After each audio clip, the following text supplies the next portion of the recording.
नमस्कार, ये आकाशवाणी शिमला है। अब आप राजकुमारी चंदेल से प्रादेशिक समाचार सुनिए।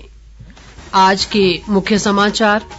मुख्यमंत्री सुखविंदर सिंह सुक्खू ने कहा, वर्ष 2024 तक 500 मेगावाट सौर ऊर्जा स्थापित करना राज्य सरकार का लक्ष्य। प्रदेश में धार्मिक पर्यटन को बढ़ावा देने के लिए सरकार प्रयासरत, कांगड़ा जिला को बनाया जाएगा राज्य का पर्यटन हब। कृषि मंत्री चंद्र कुमार ने कहा, किसानों की आय बढ़ाने के लिए क्लस्टर सिस्टम शुरू करेगी प्रदेश सरकार।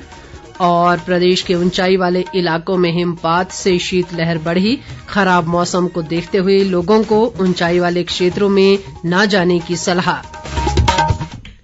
अब समाचार विस्तार से। मुख्यमंत्री सुखविंदर सिंह सुक्खू ने कहा है कि प्रदेश सरकार ने वर्ष 2024 तक 500 मेगावाट सौर ऊर्जा संयंत्र स्थापित करने का लक्ष्य निर्धारित किया है। शिमला में आज विश्व बैंक की एक टीम के साथ बैठक के दौरान मुख्यमंत्री ने ये बात कही। इस अवसर पर विश्व बैंक की सहायता से वर्ष 2025 तक प्रदेश को हरित ऊर्जा राज्य बनाने के लिए उठाए जाने वाले विभिन्न कदमों पर चर्चा की गई। विश्व बैंक की टीम ने प्रदेश के लिए ग्रीन रेजिलिएंट इंटीग्रेटेड प्रोग्राम पर विशेष रुचि दिखाई, जिस पर लगभग 2500 करोड़ रुपए खर्च किए जाएंगे। मुख्यमंत्री ने कहा कि प्रदेश सरकार पर्यावरण संरक्षण के उद्देश्य से राज्य में इलेक्ट्रिकल वाहनों के उपयोग को प्रोत्साहित कर रही है। मुख्यमंत्री सुखविंदर सिंह सुक्खू ने कहा है कि राज्य सरकार प्रदेश में धार्मिक पर्यटन को बढ़ावा देने के लिए प्रयासरत है।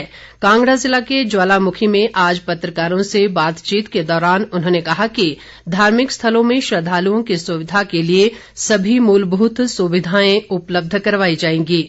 मुख्यमंत्री ने कहा कि कांगड़ा जिला को पर्यटन का हब बनाने के लिए सरकार दृढ़ता से कार्य कर रही है, ताकि जिले की पहचान पर्यटन राजधानी के रूप में बनाई जा सके। उन्होंने कहा कि राज्य सरकार हवाई संपर्क को मजबूत करने के लिए भी कदम उठा रही है, जिससे बड़ी संख्या में पर्यटक हिमाचल प्रदेश की ओर आकर्षित होंगे। मुख्यमंत्री ने प्रदेश में पर्यटन के बुनियादी ढांचे को और सुदृढ़ करने पर बल दिया। सुखविंदर सिंह सुक्खू ने कहा कि पौंग डैम जलाशय में जल्द ही जल क्रीड़ा गतिविधियां आरंभ की जाएंगी। उन्होंने कहा कि देहरा में एक अंतर्राष्ट्रीय स्तर का चिड़ियाघर और जिले में अंतर्राष्ट्रीय गोल्फ कोर्स स्थापित करने पर भी राज्य सरकार प्रयास कर रही है। इससे पहले मुख्यमंत्री ने माता ज्वालाजी मंदिर में पूजा अर्चना भी की और ज्वालामुखी में जन समस्याएं भी सुनी। उप मुख्यमंत्री मुकेश अग्निहोत्री ने कहा है कि प्रदेश में कांग्रेस सरकार राजनीतिक इच्छा शक्ति के साथ काम कर रही है और जनता की उम्मीदों पर खरा उतरेगी। एक बयान में उन्होंने भारतीय जनता पार्टी के नेतृत्व पर कटाक्ष करते हुए कहा कि केंद्रीय बजट में इस बार प्रदेश के हितों की अनदेखी हुई है। उन्होंने कहा कि भाजपा प्रदेश में न तो ऊना हमीरपुर रेल लाइन को पूरा करवा पाई और न ही मंडी में अंतर्राष्ट्रीय हवाई अड्डा बनवा पाई। मुकेश अग्निहोत्री ने कहा कि भाजपा कार्यकारिणी की बैठक में राजनीतिक प्रस्ताव लाकर अपना दिल मनाने के लिए कांग्रेस सरकार की आलोचना कर रही है, लेकिन मौजूदा सरकार पारदर्शिता के साथ कार्य कर रही है। इस बीच उप मुख्यमंत्री ने आज ऊना में जन समस्याएं भी सुनी। बागवानी व जनजातीय विकास मंत्री जगत सिंह नेगी ने कहा है कि प्रदेश सरकार हिमाचल को फल राज्य के रूप में विकसित करने की दिशा में तेजी से कार्य करेगी। मंडी जिले में धर्मपुर विधानसभा क्षेत्र के दबरोट में आज उन्होंने HP शिवा परियोजना के तहत विकसित अमरूद के क्लस्टर का निरीक्षण करने के दौरान ये बात कही। जगत सिंह नेगी ने कहा कि प्रदेश के उच्च क्षेत्रों सहित मध्यम व कम ऊंचाई वाले इलाकों में भी फलदार पौधों को बढ़ावा दिया जाएगा। इस दौरान बागवानी मंत्री ने बागवानों के साथ संवाद भी किया और HP शिवा परियोजना के संबंध में फीडबैक लिया। प्रदेश में बेरोजगार युवाओं को रोजगार दिलवाने के लिए IT प्लेटफॉर्म के इस्तेमाल पर बल दिया जाएगा। स्वास्थ्य और श्रम व रोजगार मंत्री धनीराम शांडिल ने आज शिमला में श्रम व रोजगार विभाग के अधिकारियों के साथ आयोजित एक समीक्षा बैठक के दौरान ये बात कही। धनीराम शांडिल ने कहा कि समाज के विकास में श्रमिकों की अहम भूमिका है और प्रदेश सरकार श्रमिकों व बेरोजगार युवाओं के कल्याण के लिए कृत संकल्प है। उद्योग व आयुष मंत्री हर्षवर्धन चौहान ने कहा है कि प्रदेश की अर्थव्यवस्था को पटरी पर लाने के लिए राज्य सरकार प्रयासरत है।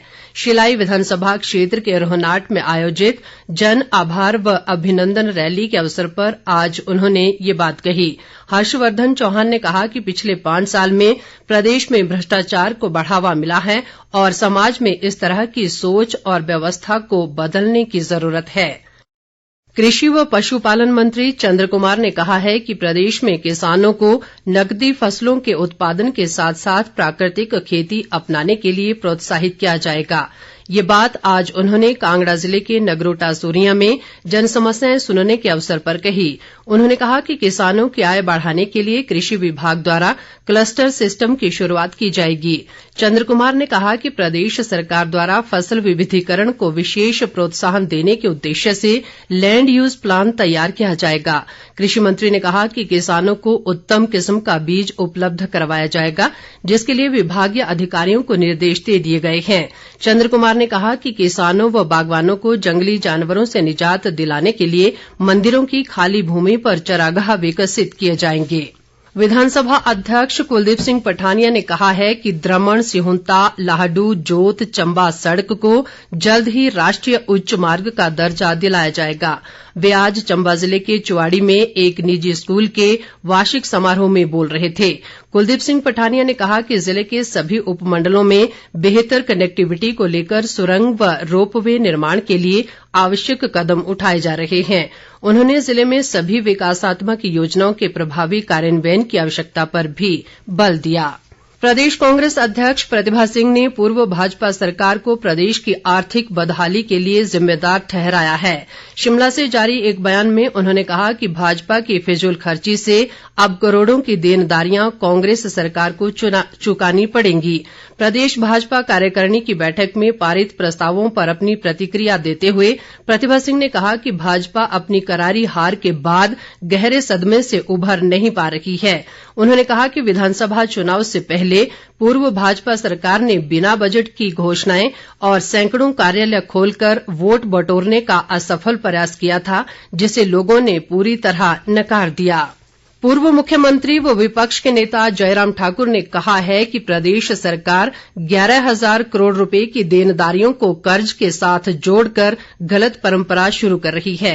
एक बयान में उन्होंने कहा कि आंकड़ों के मायाजाल से जनता को गुमराह नहीं किया जा सकता। जयराम ठाकुर ने कहा कि अगर प्रदेश पर कर्ज का बोझ बढ़ा है तो उसके लिए भी कांग्रेस ही जिम्मेदार है। प्रदेश के जनजातीय इलाकों सहित ऊंचाई वाले क्षेत्रों में आज रुक रुक कर हल्का हिमपात, जबकि अन्य भागों में दरमियानी वर्षा का समाचार है।